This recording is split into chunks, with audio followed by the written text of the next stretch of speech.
बिस्मिल्लाहिर्रहमानिर्रहीम। अस्सलामुअलैकुम दोस्तों, आज की इस वीडियो में हम आपको बताएंगे कि मरने के बाद मुर्दा अपने घर वालों को कितने साल तक याद करता रहता है और रोता रहता है। हमारी आपसे रिक्वेस्ट है कि इस हकीकत को जानने के लिए इस वीडियो को आखिर तक जरूर देखिएगा। दोस्तों, हम में से हर एक ये जानता है कि इस दुनिया की जिंदगी बस थोड़ी सी है। एक न एक दिन हम में से हर एक को इंतकाल करना और इस खत्म होने वाली दुनिया को छोड़कर अपने असली ठिकाना यानी आखिरत की तरफ जाना है। और मौत एक ऐसा दरवाजा है जिसमें से हर एक को गुजरना है, चाहे वो बच्चा हो, जवान हो या बूढ़ा हो। हर एक को मौत के दरवाजे में से गुजरना है। जिस तरह की अल्लाह ताला कुरान पाक में इरशाद फरमाते हैं, कुल्लू नफ्सिन जायकातुल मौत, के हर वो जानदार को मौत का मजा चखना है। यानी हर वो चीज जिसके अंदर जान है उसको एक न एक दिन मरना है। मेरे दोस्तों, दुनिया और आखिरत के बाद एक और दुनिया है जिसको हम आलम बरज़ख कहते हैं। मरने के बाद और कयामत से पहले तमाम जिन्नो इंसान की रूह को अपने अमाल के हिसाब से इसमें रहना होता है और रूह कहीं भी हो जिस्म के साथ उसका कनेक्शन रहता है। कब्र पर आने वाले को वो पहचानती है और ये कहता है कि फला की रूह फला के अंदर चली गई या इसने दोबारा जन्म। ये अकीदा कुरान और सुन्नत के खिलाफ है। हदीस शरीफ में आता है कि जब मुसलमान मरता है तो उसके रास्ते खोल दिए जाते हैं कि जहाँ चाहे वो चला जाए। और हजरत सैयद बिन मुसैला रज़ियल्लाहु अन्हु ने फरमाया कि हजरत सलमान फारसी अब्दुल्ला बिन सलाम रज़ियल्लाहु अन्हु जब हम आपसे मिले तो एक दूसरे से कहा कि अगर हम तीनों में से पहले कोई इंतकाल करता है तो बताना कि मौत के बाद उसके साथ क्या मामला हुआ। कहा, क्या जिंदे और मुर्दों भी मिलते हैं? तो फरमाया, हाँ, मुसलमान की रूह जन्नत में होती है और वो अपनी मर्जी से जहाँ चाहे जा सकती है।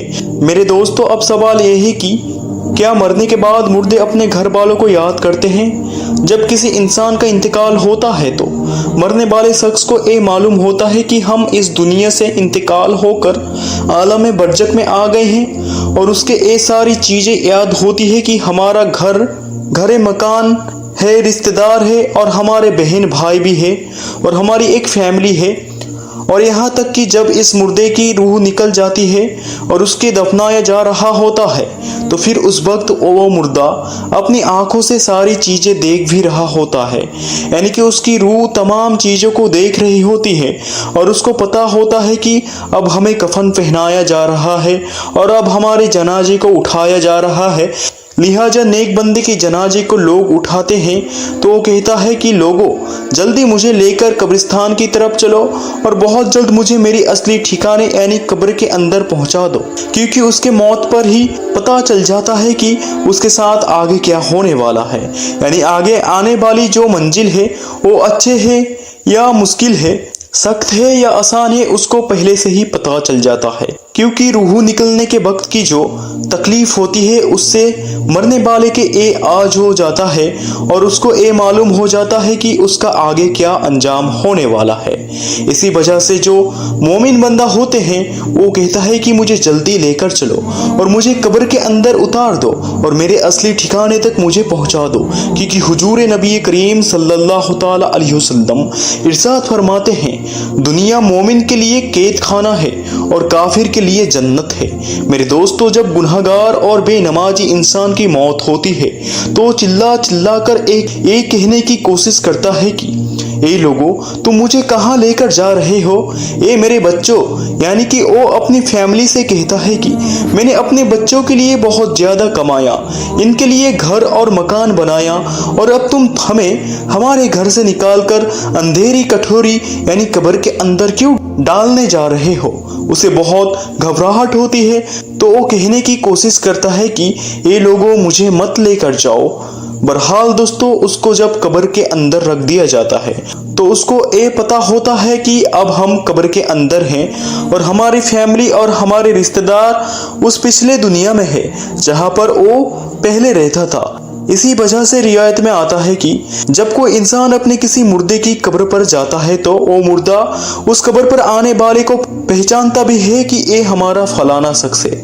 अगर बाप के कब्र के अंदर है तो वो पहचान लेता है कि हमारी कब्र पर जो आया है वो हमारा बेटा है, हमारा भाई है, हमारा रिश्तेदार है। जिस तरह की हजरत अबू हुरैरा रज़ियल्लाहु ताला अन्हु से मरवी है कि नबी करीम सल्लल्लाहु ताला अलैहि वसल्लम ने इरशाद फरमाया कि तुम में से जब कोई शख्स अपने भाई की कब्र पर या फिर उस शख्स की कब्र के पास से गुजरता है जिसको वो दुनिया के अंदर जानता था और वो उस सलाम कहता है तो उसका सलाम सुनता भी है और उसके सलाम का जवाब भी देता है और वो कब्र पर आने वाले को पहचानता भी है। और अगर कब्र पर कोई उसका प्यारा रिश्तेदार जाता है तो कब्र वाले को बहुत ज्यादा खुशी होती है।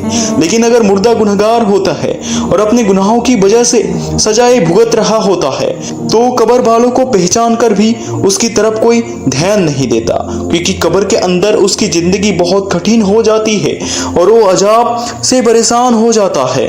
इसी वजह से उसका कब्र पर आने वालों की तरफ ध्यान नहीं होता। और जब हम किसी कब्रिस्तान पर जाते हैं और ये कहते हैं कि अस्सलामु अलैकुम या अहलल कुबूर, तो वो कब्र वाले हमारे सलाम को सुनते भी हैं और हमारे सलाम का जवाब भी देते हैं। और बुखारी शरीफ की हदीस में है कि जब कोई शख्स अपने किसी मरहूम के लिए इसाले सबाब करता है और जब उस इसाले सबाब को तोहफा बनाकर उस मुर्दे को पेश किया जाता है तो वो बड़ा खुश होता है और उस वक्त उसकी ऐसी खुशी मिलती है कि उससे पहले उसको ऐसी खुशी कभी भी नहीं मिली। बहरहाल दोस्तों, जो गुनहगार बंदा होता है उसे ये दुनिया बहुत याद आती है। वो ये कहता है कि हम बहुत ऐश की ज़िंदगी में थे, क्योंकि ये दुनिया की ज़िंदगी उसके लिए जन्नत थी। उसके कब्र के अंदर अजाब हो रहा होता है, इसी वजह से वो अपनी दुनिया की ज़िंदगी को याद करता है, क्योंकि दुनिया की ज़िंदगी के अंदर उसको सुख था और दुनिया की ज़िंदगी के अंदर वो इस तरह के अजाब में गिरफ्तार नहीं था। इसी वजह से गुनहगार शख्स दुनिया की ज़िंदगी को याद करता रहता है और अपने घर वालों को याद करता रहता है। इसी वजह से इस्लाम में मरने वालों के लिए इसाले सबाब करने को कहा गया है, क्योंकि इसाले सबाब करने से जो गुनहगार होते हैं उनके गुनाहों की बख्श होती है और जो नेककार होते हैं उनके दर्जे बुलंद होते हैं। लिहाजा हमें हर हाल में अपनी मरने वालों को याद रखना चाहिए और उनके लिए इसाले सबाब करना रहना चाहिए। और हमें चाहिए कि जब हम तौबा और इस्तिग़फार करें तो हम सिर्फ अपने लिए ही ना करें बल्कि अपने तमाम रिश्तेदार और मोमिनों के लिए भी करें। और मेरे दोस्तों, जो नेक बंदा होता है वो दुनिया की जिंदगी को याद नहीं करता, क्योंकि दुनिया की जिंदगी उसके लिए कैद खाना थी और उसके लिए कब्र की जिंदगी यानी कि आलम बरज़ख की जिंदगी जन्नत होती है, क्योंकि उसके लिए कब्र में जन्नत का बिछाना बिछा दिया जाता है और उसको जन्नती कपड़े पहना दिए जाते हैं और उसकी कब्र को जन्नत के बागीचों में से एक बाग बना दिया जाता है और उसकी कब्र में जन्नत की खिड़की खोल दी जाती है, जिससे जन्नत की खुशबू कब्र के अंदर उसको महसूस होती है और नेक बंदा बड़ी ही राहतों और सुकून में होता है। इसी वजह से उसको दुनिया की और अपनी घर वालों की किसी किस्म की कोई टेंशन और फिक्र और परेशानी नहीं होती, क्योंकि अब वो अपनी उस जिंदगी में होता है जिसके अंदर उसको राहत और सुकून होता है और जिसके अंदर उसको हमेशा हमेशा रहना है और उसी में खुश होता है, क्योंकि वहाँ पर उसकी किसी किस्म की कोई दुख परेशानी और तकलीफ नहीं होती, बल्कि उसके लिए राहतें ही राहतें होती है। और जो गुनहगार बंदा होता है उसको ये दुनिया बहुत याद आती है और वो कब्र के अजाब से बहुत परेशान हो जाता है। बहरहाल दोस्तों, जो असल चीज है वो अमल है। जिस तरह की अल्लामा इकबाल कहते हैं कि अमल से बनती है जिंदगी, जन्नत भी और जहन्नम भी एक हाकी, अपनी फितरत में ना नूरी है ना नारी, अमल पर ये सारी चीज़ें हैं। अगर इंसान के अमल अच्छे हैं तो मौत से अच्छा कोई मैसेज नहीं, और अगर इंसान के अमल खराब है तो मौत से बुरा उसके लिए कोई मैसेज नहीं। अल्लाह ताला कुरान पाक में यूं इरशाद फरमाता है, तर्जुमा यूं है, आपने रब से गिड़गिड़ाकर और आहिस्ता दोनों तरीके से दुआ किया करो, बेशक बदहद से बढ़ने वालों को पसंद नहीं करता। और नमाज जनाजे के हवाले से हुजूर नबी करीम सल्लल्लाहु ताला अलैहि वसल्लम का इरशाद है, जो किसी मैयत की नमाज जनाजा 40 मोमिन पढ़ते हैं तो अल्लाह ताला उस मैयत के लिए उनकी दुआओं को जरूर कबूल फरमाता है। दूसरी रिवायत में है कि आप सल्लल्लाहु ताला अलैहि वसल्लम का इरशाद है, जिस मैयत की नमाज जनाजा 100 मुसलमान पढ़ते हैं और उसके लिए दुआ करते हैं, उनकी दुआ अल्लाह ताला कबूल फरमाते हैं। और इमाम इब्ने क़य्याम इरशाद फरमाते हैं कि नमाज जनाजा का मकसद मैयत के लिए दुआ करना है, लिहाजा कब्र के पास खड़े होकर मैयत के लिए मगफिरत की दुआ करनी चाहिए। जिस तरह की हजरत अब्दुल्ला बिन उमर रज़ियल्लाहु ताला अन्हु से रिवायत है कि नबी करीम सल्लल्लाहु ताला अलैहि वसल्लम जब मैयत को कब्र में रखते तो फरमाते बिस्मिल्लाहि अला सुन्नती रसूलुल्लाह सल्लल्लाहु ताला अलैहि वसल्लम, यानी कि अल्लाह ताला के नाम से और रसूल अकरम सल्लल्लाहु ताला अलैहि वसल्लम की तरीके पर। और हजरत उस्मान बिन अफ़्फ़ान रज़ियल्लाहु ताला अन्हु की रिवायत है, वो कहते हैं कि जब रसूलुल्लाह सल्लल्लाहु ताला अलैहि वसल्लम मैयत को दफनाकर फारिग होते तो कब्र पर खड़े होकर फरमाते अपने भाई के लिए मगफिरत की दुआ करो, इसलिए कि अभी इससे सवाल किए जाएंगे।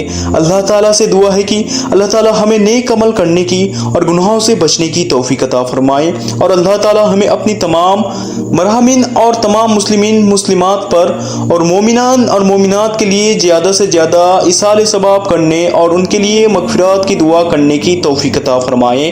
आमीन या रब्बुल आलमीन।